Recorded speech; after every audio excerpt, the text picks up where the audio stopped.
আজকের নিবেদন শরৎচন্দ্র চট্টোপাধ্যায়ের লেখা বিলাসী। পাকা 2 ক্রোশ পথ হাঁটিয়া স্কুলে বিদ্যা অর্জন করিতে যাই। আমি একা নই, 10-12 জন। যাহাদের বাটি পল্লীগ্রামে, তাহাদেরই ছেলেদের 80% জনকে এমনি করিয়াই বিদ্যা লাভ করিতে হয়। ইহাতে লাভের অঙ্কে শেষ পর্যন্ত একেবারে শূন্য না পড়িলেও যাহা পড়ে তাহার হিসাব করিবার পক্ষে এই কয়টা কথা চিন্তা করিয়া দেখিলেই যথেষ্ট হইবে যে ছেলেদের সকাল 8টার মধ্যে বাহির হইয়া যাতায়াতে 4 ক্রোশ পথ ভাঙিতে হয়, 4 ক্রোশ মানে 8 মাইল নয়, ঢের বেশি।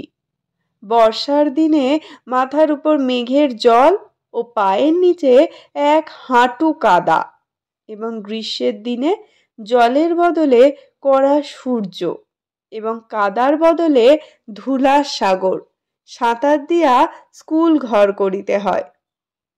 সে দুর্ভাগা বালকদের মা সরস্বতী খুশি হইয়া বর দিবেন কি, তাহাদের যন্ত্রণা দেখিয়া কোথায় যে তিনি মুখ লুকাইবেন ভাবিয়া পান না। তারপরে এই কৃতবিদ্য শিশুর দল বড় হইয়া একদিন গ্রামেই বসুন আর ক্ষুধার জ্বালায় অন্যত্রই যান। তাদের 4 ক্রোশ হাঁটা বিদ্যার তেজ আত্মপ্রকাশ করিবেই করিবে।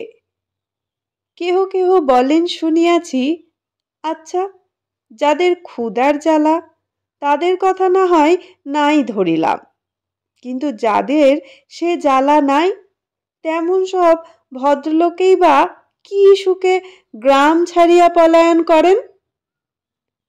তারা বাস করিতে থাকিলে তো পল্লীর এত দুর্দশা হয় না। ম্যালেরিয়ার কথাটা না হয় নাই পারিলাম, সে যাক, কিন্তু ওই 4 ক্রোশ হাঁটার জ্বালায় কত ভদ্রলোকেই যে ছেলেপুলে লইয়া গ্রাম ছাড়িয়া শহরে পালান তারা সংখ্যা নাই। তারপরে একদিন ছেলেপুলের পড়াও শেষ হয় বটে, তখন কিন্তু শহরের সুখ সুবিধা রুচি লইয়া আর তাদের গ্রামে ফিরিয়া আসা চলে না। কিন্তু থাক এ সকল বাজে কথা। স্কুলে যাই 2 কোষের মধ্যে এমন আরও তো 2-3 খানা গ্রাম পার হইতে হয়। কার বাগানে আম পাকিতে শুরু করিয়াছে, কোন বনে বইচি ফল অপর্যাপ্ত ফলিয়াছে, কার গাছে কাঁঠাল এই পাকিল বলিয়া কার মর্তমান রম্ভার কাঁদি কাটিয়া লইবার অপেক্ষা মাত্র, কার কানাচে ঝোপের মধ্যে আনারসের গায়ে রং ধরিয়াছে, কার পুকুর পাড়ের খেজুর মেতি কাটিয়া খাইলে ধরা পড়িবার সম্ভাবনা অল্প, এইসব খবর লইতেই সময় যায়। কিন্তু আসল যা বিদ্যা, কামস্কটকার রাজধানীর নাম কি এবং সাইবেরিয়ার খনির মধ্যে রূপা মেলে না সোনা মেলে, এ সকল দরকারি তথ্য অবগত হইবার ফুরসতই মেলে না। কাজেই এক জামিনের সময় এডেন কি জিজ্ঞাসা করিলে বলি পার্সিয়ার বন্দর, আর হুমায়ুনের বাপের নাম জানিতে চাহিলে লিখিয়া দিয়া আসি তোগলক খাঁ, এবং আজ 40-এর কোঠা পার হইয়াও দেখি ও সকল বিষয়ের ধারণা প্রায় একই রকম আছে। তারপরে প্রমোশনের দিন মুখ ভার করিয়া বাড়ি ফিরিয়া আসিয়া কখনো বা দল বাঁধিয়া মতলব করি মাস্টারকে ঠাঙানো উচিত, কখনো বা ঠিক করি অমন বিসি স্কুল ছাড়িয়া দেয়াই কর্তব্য। আমাদের গ্রামের একটি ছেলের সঙ্গে মাঝে মাঝেই স্কুলের পথে দেখা হইত।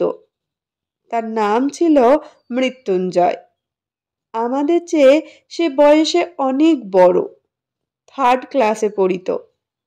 কবে যে সে প্রথম 3rd ক্লাসে উঠিয়াছিল এ খবর আমরা কেহই জানিতাম না। সম্ভবত তাহা প্রত্নতাত্ত্বিকের গবেষণার বিষয়। আমরা কিন্তু তাহার ওই 3rd ক্লাসটাই চিরদিন দেখিয়া আসিয়াছি। তাহার 4th ক্লাসে পড়ার ইতিহাসও কখনো শুনি নাই, 2nd ক্লাসে উঠার খবরও কখনো পাই নাই। মৃত্যুঞ্জয়ের বাপ মা ভাই বোন কেহই ছিল না, ছিল শুধু গ্রামের এক প্রান্তে একটা প্রকাণ্ড আম কাঁঠালের বাগান, আর তার মধ্যে একটা পোড়ো বাড়ি, আর ছিল এক জ্ঞাতি খুড়া। খুড়ার কাজ ছিল ভাইপোর নানাবিধ দুর্নাম রটনা করা। সে গাঁজা খায়, সে গুলি খায়, এমনই আরো কত কি।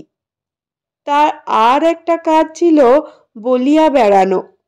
ওই বাগানের অর্ধেকটা তার নিজের অংশ, নালিশ করিয়া দখল করার অপেক্ষা মাত্র। অবশ্য দখল একদিন তিনি পাইয়াছিলেন বটে, কিন্তু সে জেলা আদালতে নালিশ করিয়া নয়, উপরের আদালতের হুকুমে। কিন্তু সে কথা পরে হইবে। মৃত্যুঞ্জয় নিজে রাঁধিয়া খাইত এবং আমের দিনে ওই আম বাগানটা জমা দিয়াই তাহা সারা বৎসরের খাওয়া পড়া চলিত এবং ভালো করিয়াই চলিত। যেদিন দেখা হইয়াছে সেই দিনই দেখিয়াছি মৃত্যুঞ্জয় ছেঁড়া খোড়া মলিন বইগুলি বগলে করিয়া পথের এক ধার দিয়া নীরবে চলিয়াছে। তাহাকে কখনো কাহারও সহিত যাচিয়া আলাপ করিতে দেখি নাই, বরঞ্চ উপযাচক হইয়া কথা কইতাম আমরাই। তাহার প্রধান কারণ ছিল এই যে দোকানের খাবার কিনিয়া খাওয়াইতে গ্রামের মধ্যে তাহার জোড়া ছিল না।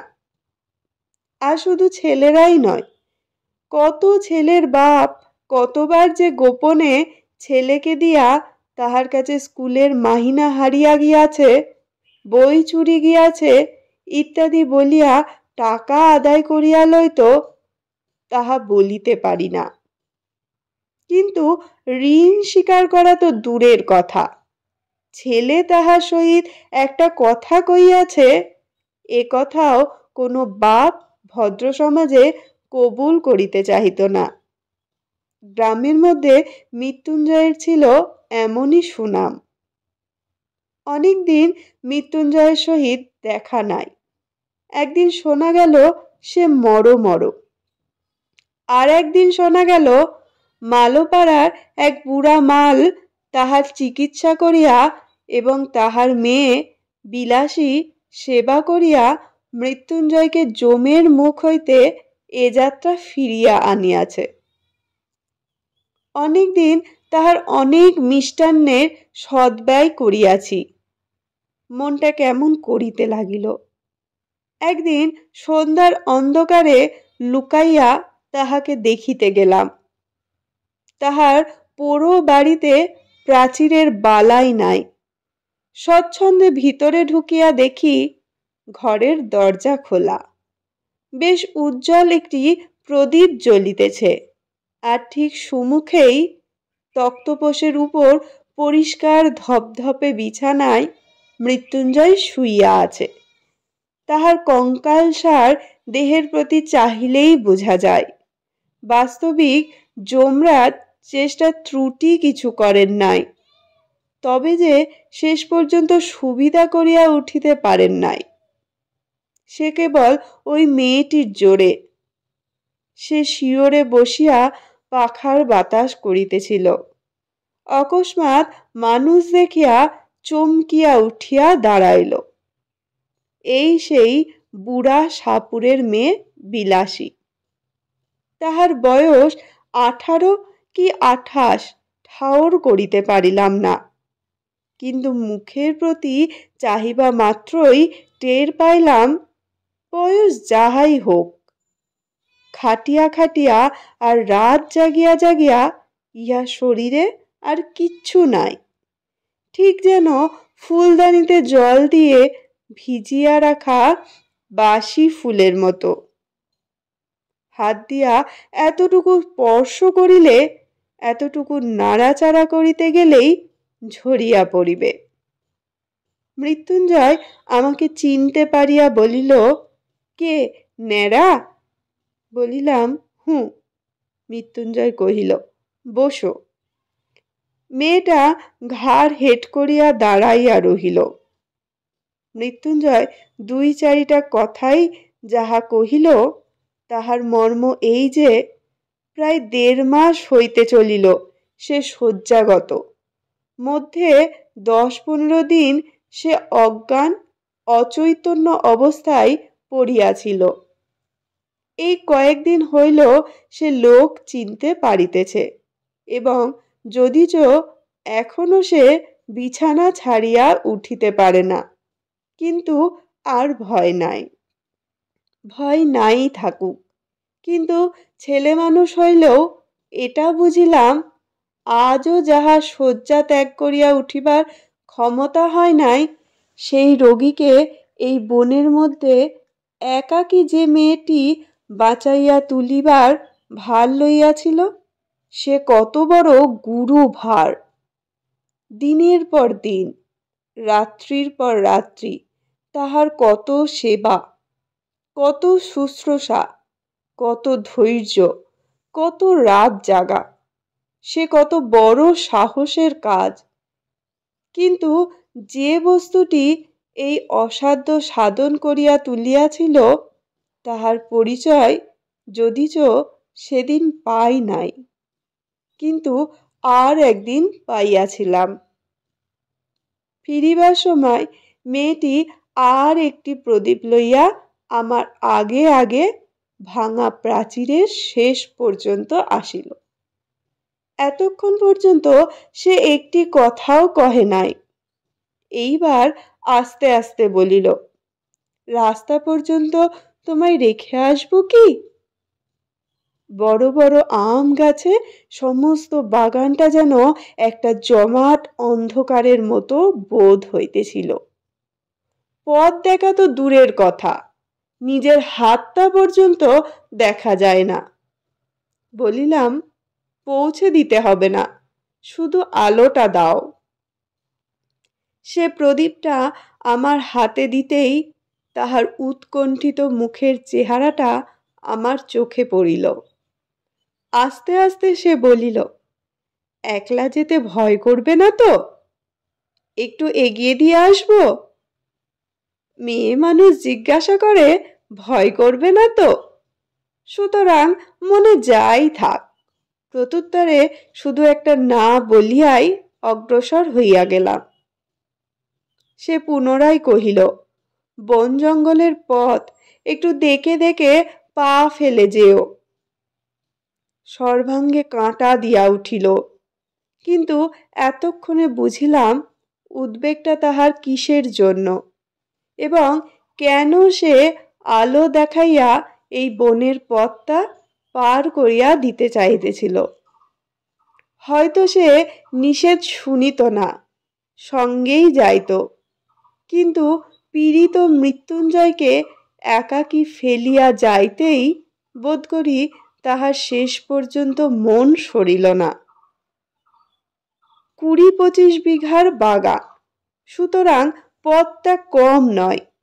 এই দারুণ অন্ধকারের মধ্যে প্রত্যেক পদক্ষেপেই বোধ করি ভয়ে ভয়ে করিতে হইত।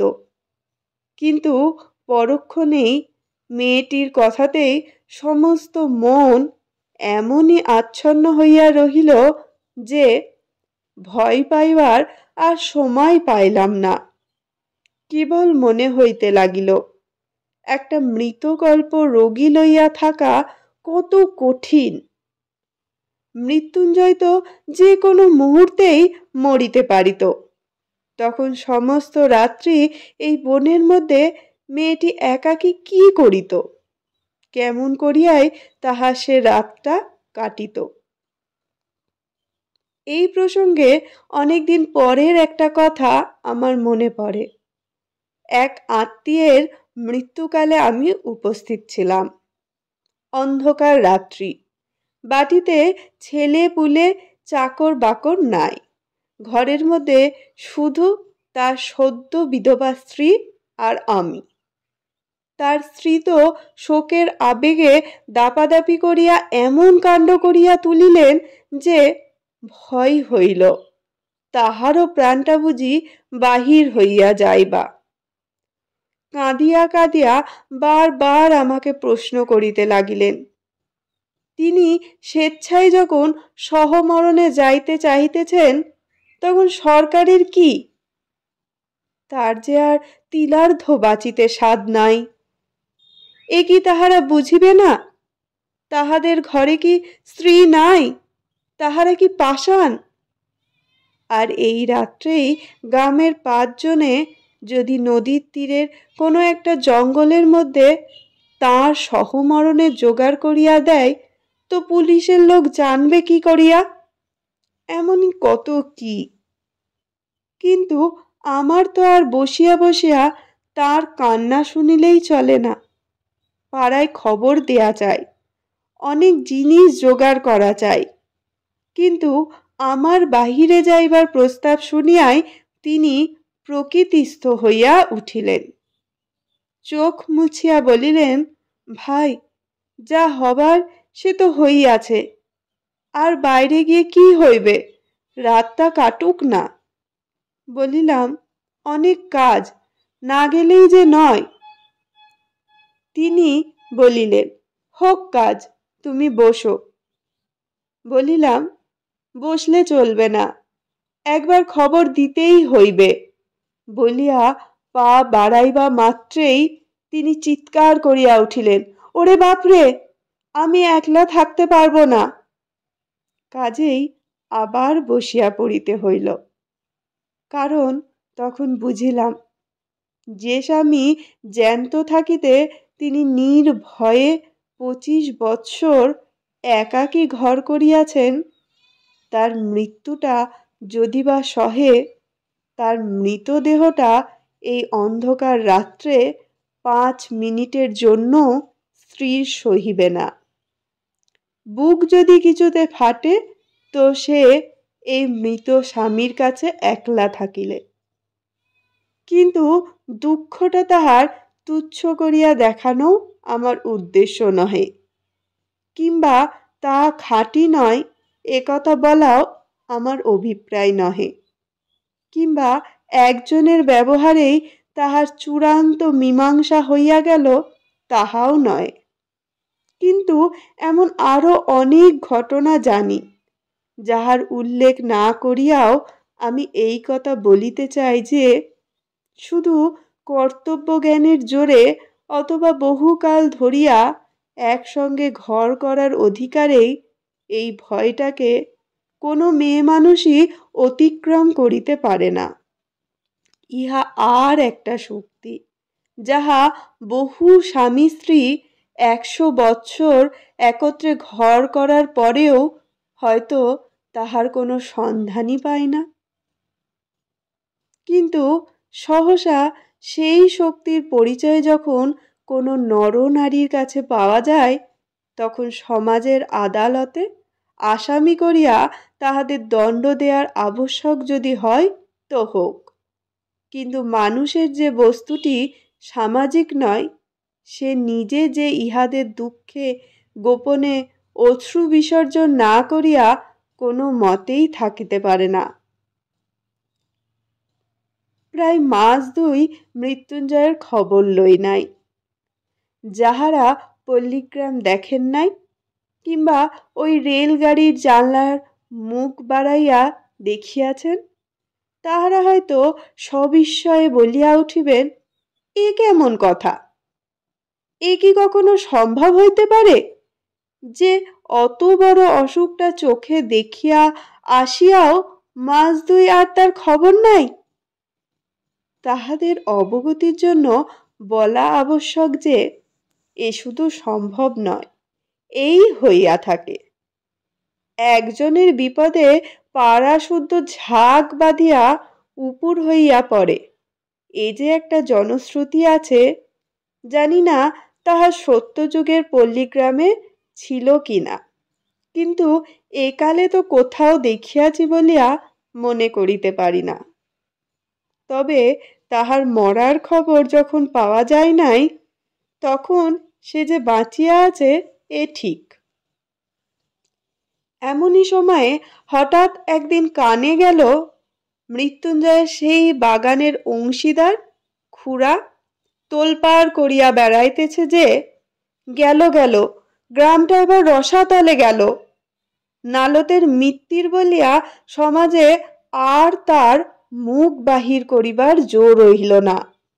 অকাল কুষ্মণ্ডটা একটা সাপুরের মেয়ে নিকা করিয়া ঘরে আনিয়াছে।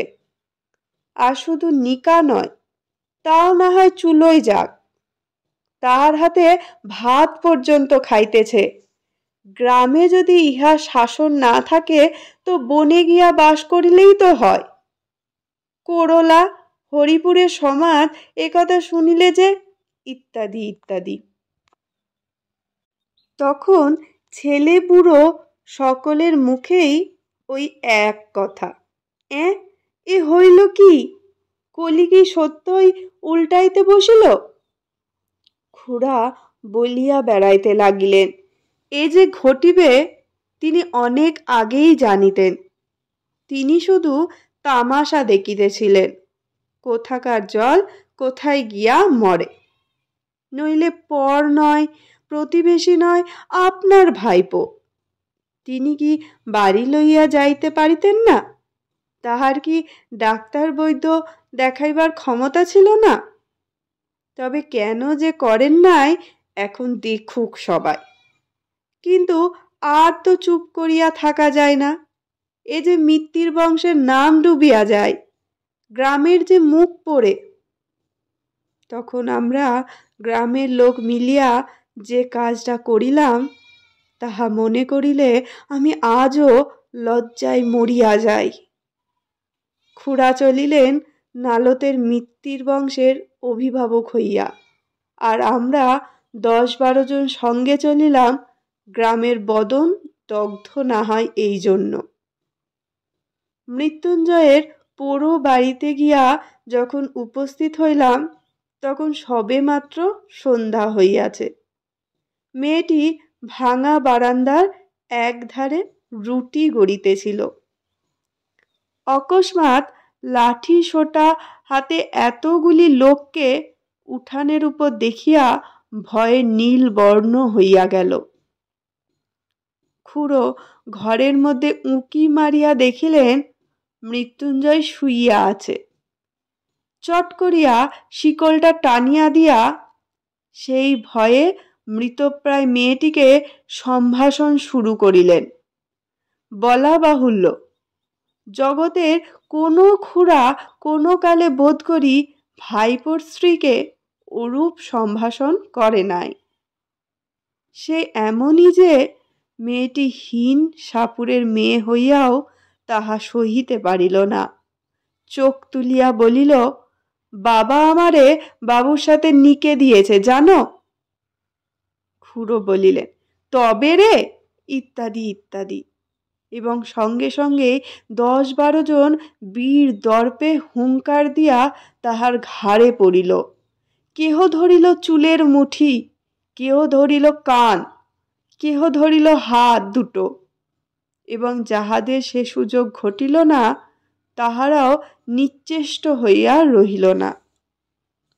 কারণ সংগ্রামস্থলে আমরা কা পুরুষের ন্যায় চুপ করিয়া থাকিতে পারি, আমাদের বিরুদ্ধে এত বড় দুর্নাম রটনা করিতে বোধ করি নারায়ণের কর্তৃপক্ষেরও চক্ষু লজ্জা হইবে। এইখানে একটা অবান্তর কথা বলিয়া রাখি।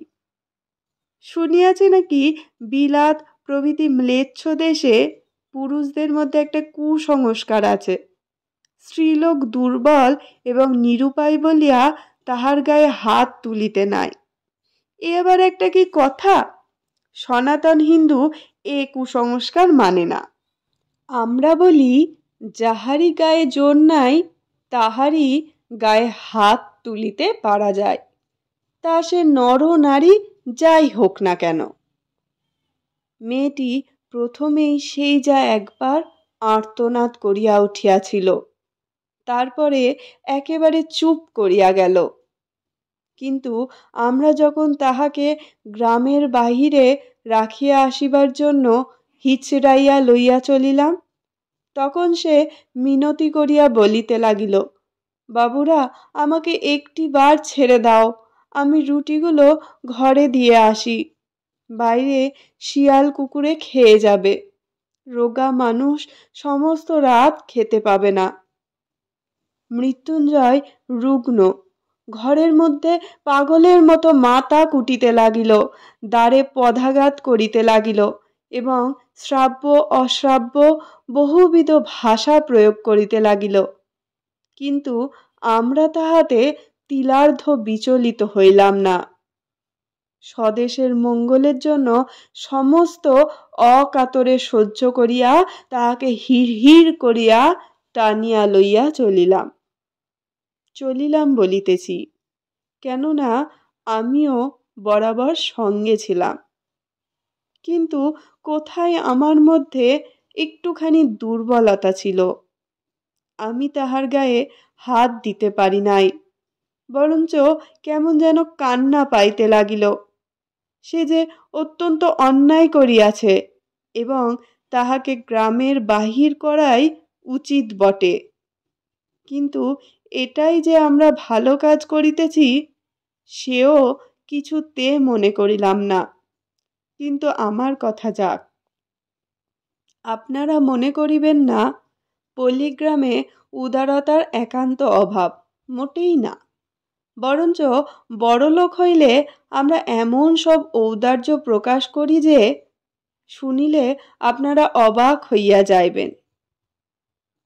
এই মৃত্যুঞ্জয়টাই যদি না তাহার হাতে ভাত খাইয়া অমার্জনীয় অপরাধ করিত, তা হইলে তো আমাদের এত রাগ হইত না। আর কায়েতের ছেলের সঙ্গে সাপুরের মেয়ের নিকা, এ তো একটা হাসিয়া উড়াইবার কথা। কিন্তু কাল করিল যে ওই ভাত খাইয়া, হোক না সে 2.5 মাসের রোগী, হোক না সে শয্যাশায়ী, কিন্তু তাই বলিয়া ভাত, লুচি নয়, সন্দেশ নয়, পাঁঠার মাংস নয়, ভাত খাওয়া যে অন্য পাপ, সে তো আর সত্যই মাপ করা যায় না। তা নইলে পল্লীগ্রামের লোক সংকীর্ণ চিত্ত নয়। 4 ক্রোশ হাঁটা বিদ্যা যেসব ছেলের পেটে, তারাই তো একদিন বড় হইয়া সমাজের মাথা হয়। দেবী বিনা পানির বরের সংকীর্ণতা তাহাদের মধ্যে আসিবে কি করিয়া? এই তো ইহারাই কিছুদিন পরে প্রাতঃস্মরণীয় স্বর্গীয় মুখোপাধ্যায় মহাশয়ের বিধবা পুত্রবধূ মনের বৈরাগ্যে বছর 2 কাশীবাস করিয়া যখন ফিরিয়া আসিলেন, তখন নিন্দুকেরা কানাকানি করিতে লাগিল যে অর্ধেক সম্পত্তি ওই বিধবার এবং পাছে তাহা বেহাত হয়, এই ভয়েই ছোটবাবু অনেক চেষ্টা অনেক পরিশ্রমের পর বৌঠানকে যেখান হইতে ফিরিয়া আনিয়াছেন, সেটা কাশীই বটে। যাই হোক, ছোটবাবু তাহা স্বাভাবিক ঔদার্যে গ্রামের বারোয়ারি পূজা বাবদ 200 টাকা দান করিয়া 5খানা গ্রামের ব্রাহ্মণের সদক্ষিণা উত্তম ফলাহারের পর প্রত্যেক সদ্ব্রাহ্মণের হাতে যখন একটা করিয়া কাঁসার গেলাস দিয়া বিদায় করিলেন, তখন ধন্য ধন্য পড়িয়া গেল। এমনকি পথে আসিতে অনেকেই দেশের এবং দশের কল্যাণের নিমিত্ত কামনা করিতে লাগিলেন। এমন সব যারা বড়লোক, তাদের বাড়িতে বাড়িতে মাসে মাসে এমন সব সদ অনুষ্ঠানের আয়োজন হয় না কেন? কিন্তু যাক, মহত্বের কাহিনী আমাদের অনেক আছে, যুগে যুগে সঞ্চিত হইয়া প্রায় প্রত্যেক পল্লীবাসীর দ্বারেই স্তূপাকার হইয়া উঠিয়াছে। এই দক্ষিণবঙ্গের অনেক পল্লীতে অনেক দিন ঘুরিয়া গৌরব করিবার মতো অনেক বড় বড় ব্যাপার প্রত্যক্ষ করিয়াছি। চরিত্রেই বলো, ধর্মেই বলো, সমাজেই বলো, আর বিদ্যাতেই বলো, শিক্ষা একেবারেই পুরা হইয়া আছে। এখন শুধু ইংরাজকে কষিয়া গালিগালাজ করিতে পারিলেই দেশটা উদ্ধার হইয়া যায়। বৎসরখানেক গত হইয়াছে, মশার কামড় আর সহ্য করিতে না পারিয়া সবেমাত্র সন্ন্যাসীগিরিতে ইস্তফা দিয়া ঘরে ফিরিয়াছি। একদিন দুপুরবেলা ক্রোশ 2 দূরের মালোপাড়ার ভিতর দিয়া চলিয়াছি। হঠাৎ দেখি একটা কুটিরের দ্বারে বসিয়া মৃত্যুঞ্জয়। তার মাথায় গেরুয়া রথের পাগড়ি, বড় বড় দাড়ি চুল, গলায় রুদ্রাক্ষ ও পুতির মালা। কে বলিবে এ আমাদের সেই মৃত্যুঞ্জয়? কায়েস্তের ছেলে, 1 বছরের মধ্যেই জাত দিয়া একেবারে পুরা দস্তুর সাপুড়ে হইয়া গেছে। মানুষ কত শীঘ্র যে তাহার 14 পুরুষের জাতটা বিসর্জন দিয়া আর একটা জাত হইয়া উঠিতে পারে, সে এক আশ্চর্য ব্যাপার। ব্রাহ্মণের ছেলে ম্যাথরানী বিবাহ করিয়া ম্যাথর হইয়া গেছে এবং তাহাদের ব্যবসা অবলম্বন করিয়াছে। এ বোধ করি আপনারা সবাই শুনিয়াছেন। আমি সৎ ব্রাহ্মণের ছেলেকে এন্ট্রান্স পাশ করার পরেও ডোমের মেয়ে বিবাহ করিয়া ডোম হইতে দেখিয়াছি। এখন সে ধুচুনি কুলো বুনিয়া বিক্রয় করে, শুয়ার চড়ায়। ভালো কায়স্থ সন্তানকে কসাইয়ের মেয়ে বিবাহ করিয়া কসাই হইয়া যাইতেও দেখিয়াছি। আজ সে স্বহস্তে গরু কাটিয়া বিক্রয় করে। তাহাকে দেখিয়া কাহার সাধ্য বলে কোনো কালে সে কসাই ভিন্ন আর কিছু ছিল। কিন্তু সকলেরই ওই একই হেতু। আমার তাই তো মনে হয়, এমন করিয়া এত সহজে পুরুষকে যাহারা টানিয়া নামাইতে পারে, তাহারা কি এমনি অবলীলাক্রমে তাহাদের ঠেলিয়া উপরে তুলিতে পারে না? যে পল্লীগ্রামের পুরুষদের সুখ্যাতিতে আজ পঞ্চমুখ হইয়া উঠিয়াছি, গৌরবটা কি একা শুধু তাহাদেরই? শুধু নিজেদের জোরেই এক দ্রুত নিচের দিকে নামিয়া চলিয়াছে। অন্তরের দিক হইতে কি এতটুকু উৎসাহ, এতটুকু সাহায্য আসে না? কিন্তু থাক, ঝোঁকের মাথায় হয়তো বা অনধিকার চর্চা করিয়া বসিব।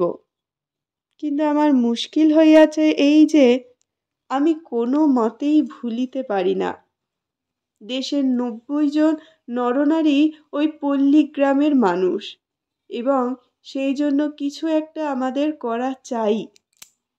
যাক, বলিতেছিলাম যে দেখিয়া কে বলিবে এ সেই মৃত্যুঞ্জয়, কিন্তু আমাকে সে খাতির করিয়া বসাইল। বিলাসী পুকুরে জল আনিতে গিয়াছিল। আমাকে দেখিয়া সেও ভারী খুশি হইয়া বারবার বলিতে লাগিল, তুমি না আগলালে সে রাত্রিরে আমাকে তারা মেরেই ফেলত। আমার জন্য কত মারই না জানি তুমি খেয়েছিলে। কথায় কথায় শুনিলাম পরদিনই তাহারা এখানে উঠিয়া আসিয়া ক্রমশ ঘর বাঁধিয়া বাস করিতেছে এবং সুখে আছে। সুখে যে আছে একথা আমাকে বলার প্রয়োজন ছিল না, শুধু তাহাদের মুখের পানে চাহিয়াই আমি তাহা বুঝিয়াছিলাম। তাই শুনিলাম আজ কোথায় নাকি তাহাদের সাপ ধরার বায়না আছে এবং তাহারা প্রস্তুত হইয়াছে। আমিও অমনি সঙ্গে যাইবার জন্য লাফাইয়া উঠিলাম। ছেলেবেলা হইতেই 2টা জিনিসের উপর আমার প্রবল শখ ছিল। এক ছিল গোখরো কেউটে সাপ ধরিয়া পোষা, আর ছিল মন্ত্র সিদ্ধ হওয়া। সিদ্ধ হওয়ার উপায় তখনও খুঁজিয়া বাহির করিতে পারি নাই, কিন্তু মৃত্যুঞ্জয়কে ওস্তাদ লাভ করিবার আশায় আনন্দে উৎফুল্ল হইয়া উঠিলাম। সে তাহার নামজাদা শ্বশুরের শিষ্য, সুতরাং মস্ত লোক। আমার ভাগ্য যে অকস্মাৎ এমন সুপ্রসন্ন হইয়া উঠিবে তাহা কে ভাবিতে পারিত। কিন্তু শক্ত কাজ এবং ভয়ের কারণ আছে বলিয়া প্রথমে তাহারা উভয়েই আপত্তি করিল। কিন্তু আমি এমনই নাছোড়বান্দা হইয়া উঠিলাম যে মাসখানেকের মধ্যে আমাকে সাগরেদ করিতে মৃত্যুঞ্জয় পথ পাইল না। সাপ ধরার মন্ত্র এবং হিসাব শিখাইয়া দিল এবং কবজিতে ওষুধ সমেত মাদুলি বাঁধিয়া দিয়া দস্তুর মতো সাপুরে বানাইয়া তুলিল। মন্ত্রটা কি জানেন? তার শেষটা আমার মনে আছে। ওরে কেউটে, তুই মনসার বাহন, মনসা দেবী আমার মা, ওলট পালট পাতাল ফোর, ঢোড়ার বিষ তুই নে, তোর বিষ ঢোড়ারে দে, দুধরাজ মণিরাজ কার আজ্ঞে, বিষহরীর আজ্ঞে। ইহার মানে কি তাহা আমি জানি না, কারণ যিনি এই মন্ত্রের দ্রষ্টা ঋষি ছিলেন নিশ্চয়ই কেহ না কেহ ছিলেন, তার সাক্ষাৎ কখনো পাই নাই। অবশেষে একদিন এই মন্ত্রের সত্য মিথ্যার চরম মীমাংসা হইয়া গেল বটে, কিন্তু যতদিন না হইল ততদিন সাপ ধরার জন্য চতুর্দিকে প্রসিদ্ধ হইয়া গেলাম। সবাই বলা বলি করিতে লাগিল, হ্যাঁ, ন্যাড়া একজন গুণী লোক বটে, সন্ন্যাসী অবস্থায় কামাখ্যায় গিয়া সিদ্ধ হইয়া আসিয়াছে। এতটুকু বয়সের মধ্যে এত বড় ওস্তাদ হইয়া অহংকারে আমার আর মাটিতে পা পড়ে না, এমনই জো হইল। বিশ্বাস করিল না শুধু দুইজন।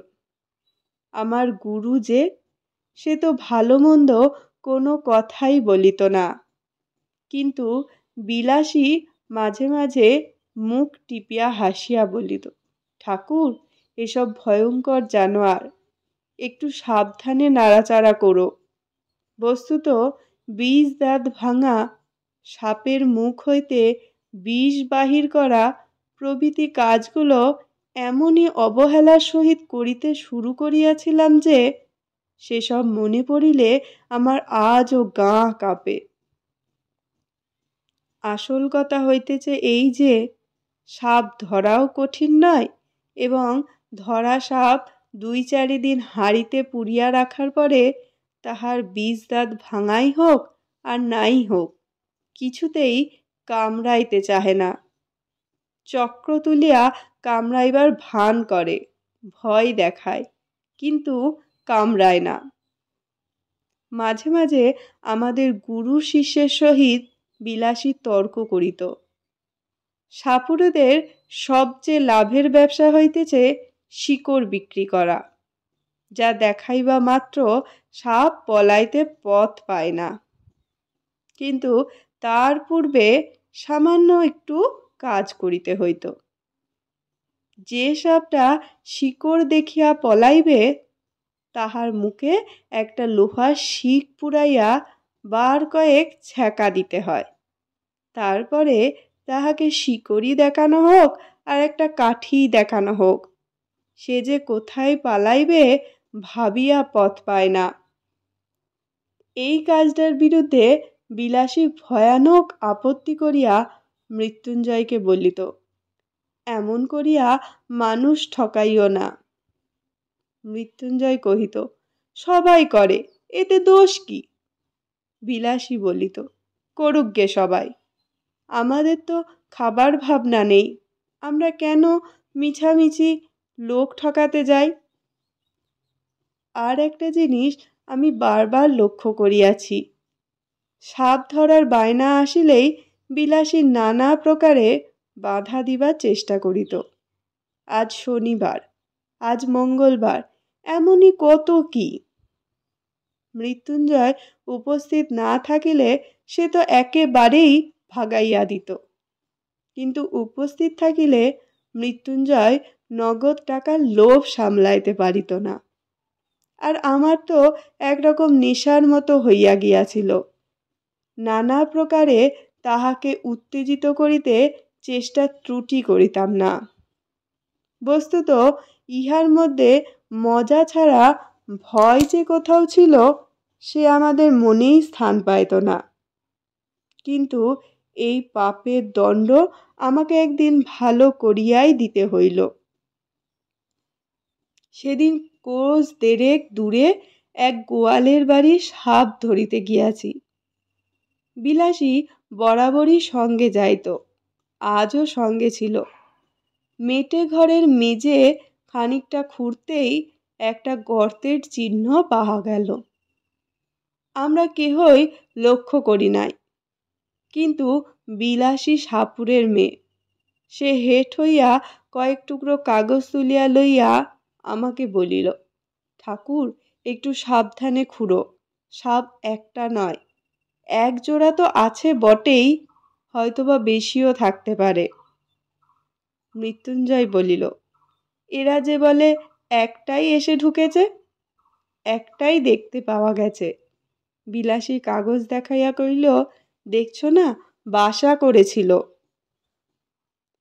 মৃত্যুঞ্জয় কইল, কাগজ তো ইঁদুরেও আনতে পারে। বিলাসী কইল, দুই হইতে পারে, কিন্তু দুটো আছেই, আমি বলছি। বাস্তবিক বিলাসীর কথাই ফলিল, এবং মর্মান্তিকভাবেই সেদিন ফলিল। মিনিট দশেকের মধ্যেই একটা প্রকাণ্ড খরিশ গোখরো ধরিয়া ফেলিয়া মৃত্যুঞ্জয় আমার হাতে দিল।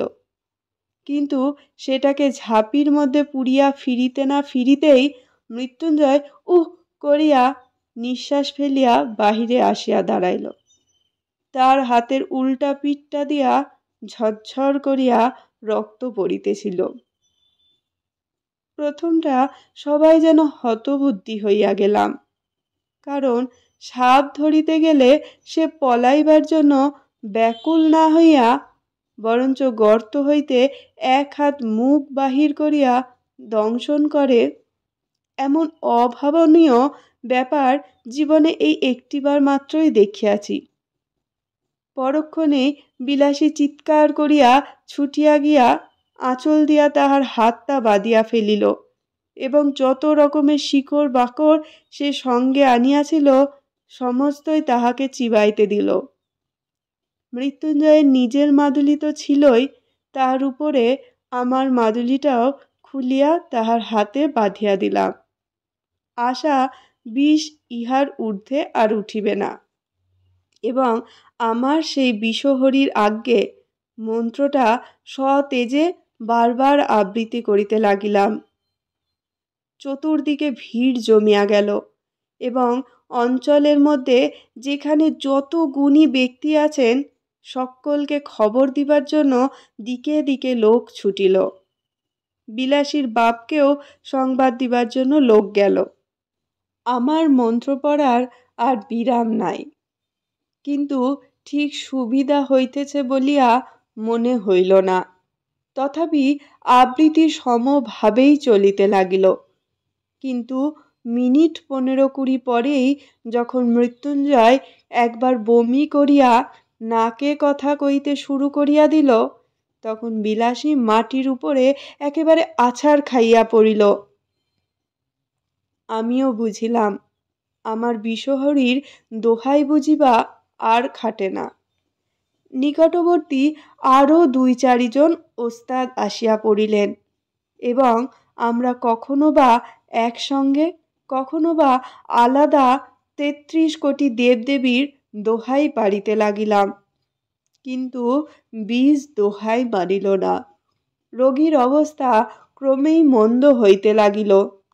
যখন দেখা গেল ভালো কথাই হইবে না, তখন 3-4 জন রোজা মিলিয়া বিষকে এমনই অকথ্য অশ্রাব্য গালিগালাজ করিতে লাগিল যে বিষের কান থাকিলে সে মৃত্যুঞ্জয় তো মৃত্যুঞ্জয় সেদিন দেশ ছাড়িয়া পলাইত।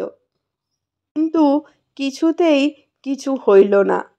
আরও আধ ঘণ্টা ধস্তাধস্তির পরে রোগী তাহার বাপ মায়ের দেয়া মৃত্যুঞ্জয় নাম, তাহার শ্বশুরের দেয়া মন্ত্র ঔষধি সমস্ত মিথ্যা প্রতিপন্ন করিয়া ইহলোকে লীলা সাঙ্গ করিল।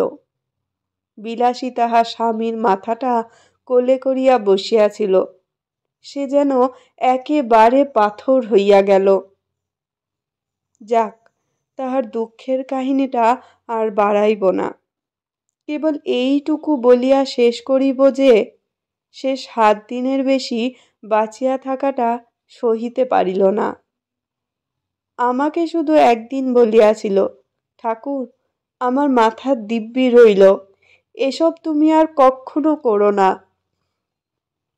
আমার মাদুলি কবচ তো মৃত্যুঞ্জয়ের সঙ্গে সঙ্গে কবরে গিয়াছিল, ছিল শুধু বিষহরীর আজ্ঞা, কিন্তু সে আজ্ঞা যে ম্যাজিস্ট্রেটের আজ্ঞা নয়, এবং সাপের বিষ যে বাঙালির বিষ নয়, তাহা আমিও বুঝিয়াছিলাম।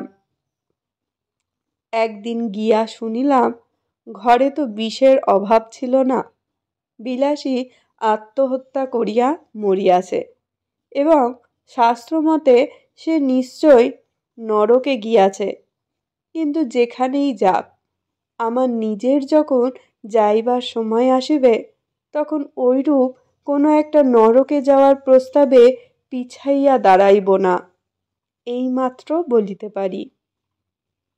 খুড়ামশাই 16 আনা বাগান দখল করিয়া অত্যন্ত বিজ্ঞের মতো চারিদিকে বলিয়া বেড়াইতে লাগিলেন, ওর যদি না অপঘাতে মৃত্যু হবে তো হবে কার? পুরুষ মানুষ অমন একটা ছেড়ে 10টা করুক না, তাতে তো তেমন যাই আসে না, না হয় একটু নিন্দাই হতো, কিন্তু হাতে ভাত খেয়ে মরতে গেলি কেন? নিজে মলো, আমার মাথাটা পর্যন্ত হেট করে গেল।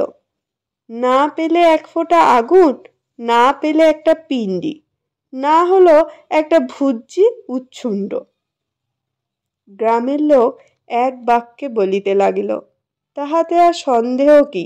অন্য পাপ, বাপ রে, এর কি আর প্রায়শ্চিত্ত আছে? বিলাসীর আত্মহত্যার ব্যাপারটাও অনেকের কাছে পরিহাসের বিষয় হইল। আমি প্রায়ই ভাবি, এ অপরাধ হয়তো ইহারা উভয়েই করিয়াছিল, কিন্তু মৃত্যুঞ্জয় তো পল্লীগ্রামেরই ছেলে, পাড়া গায়ে তেলে জলেই তো মানুষ, তবু এত বড় দুঃসাহসের কাজে প্রবৃত্ত করাইয়াছিল, তাহাকে যে বস্তুটা, সেটা কেহ একবার চোখ মেলিয়া দেখিতে পাইল না।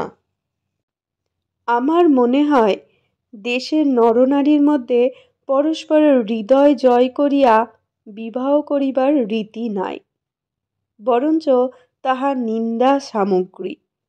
যে দেশের নরনারী আশা করিবার সৌভাগ্য, আকাঙ্ক্ষা করিবার ভয়ঙ্কর আনন্দ হইতে চিরদিন জন্য বঞ্চিত, যাহাদের জয়ের গর্ব, পরাজয়ের ব্যথা কোনোটাই জীবনে একটি বারও বহন করিতে হয় না, যাহাদের ভুল করিবার দুঃখ আর ভুল না করিবার আত্মপ্রসাদ কিছুরই বালাই নাই, যাহাদের প্রাচীন এবং বহুদর্শী বিজ্ঞ সমাজ সর্বপ্রকারে হাঙ্গামা হইতে অত্যন্ত সাবধানে দেশের লোককে তফাত করিয়া আজীবন কেবল ভালোটি হইয়া থাকিবার ব্যবস্থা করিয়া দিয়াছেন, তাই বিবাহ ব্যাপারটা যাহাদের শুধু নিছক কন্ট্রাক্ট, তা সে যতই কেন না বৈদিক মন্ত্র দিয়ে ডকুমেন্ট পাকা করা হোক, সে দেশের লোকের সাধ্যই নাই মৃত্যুঞ্জয়ের অন্য পাপের কারণ বোঝে। বিলাসীকে যাহারা পরিহাস করিয়াছিলেন, তাহারা সকলেই সাধু গৃহস্থ এবং সাধ্বী গৃহিণী। অক্ষয় সতীলোক তাহারা সবাই পাইবেন, তাও আমি জানি, কিন্তু সেই সাপুড়ের মেয়েটি যখন একটি পীড়িত শয্যাগত লোককে তিল তিল করিয়া জয় করিতেছিল, তাহার তখনকার সেই গৌরবের কণামাত্র হয়তো আজিও ইহাদের কেহ চোখে দেখেন নাই। মৃত্যুঞ্জয় হয়তো নিতান্তই একটা তুচ্ছ মানুষ ছিল, কিন্তু তাহার হৃদয় জয় করিয়া দখল করার আনন্দটাও তুচ্ছ নয়, সে সম্পদও অকিঞ্চিৎকর নহে। এই বস্তুটাই এদেশের লোকের পক্ষে বুঝিয়া ওঠা কঠিন। আমি ভূদেববাবুর পারিবারিক প্রবন্ধেরও দোষ দিব না এবং শাস্ত্রীয় তথা সামাজিক বিধি ব্যবস্থারও নিন্দা করিব না। করিলেও মুখের উপর কড়া জবাব দিয়া যাহারা বলিবেন এই হিন্দু সমাজ তাহার নির্ভুল বিধি ব্যবস্থার জোরেই অত শতাব্দীর অতগুলা বিপ্লবের মধ্যে বাঁচিয়া আছে, আমি তাহাদেরও অতিশয় ভক্তি করি। প্রত্যুত্তরে আমি কখনোই বলিব না টিকিয়া থাকাই চরম সার্থকতা নয় এবং অতিকায় হস্তি লোপ পাইয়াছে, কিন্তু তেলাপোকা টিকিয়া আছে। আমি শুধু এই বলিব যে বড়লোকের নন্দগোপালটির মতো দিবারাত্রি চোখে চোখে এবং কোলে কোলে রাখিলে যে সে বেষ্টি থাকিবে তাহাতে কোনোই সন্দেহ নাই, কিন্তু একেবারে তেলাপোকাটির মতো বাঁচাইয়া রাখার চেয়ে এক আধবার কোল হইতে নামাইয়া আরও 5 জন মানুষের মতো 2-1 পা হাঁটিতে দিলেও প্রায়শ্চিত্ত করার পাপ হয় না। নমস্কার।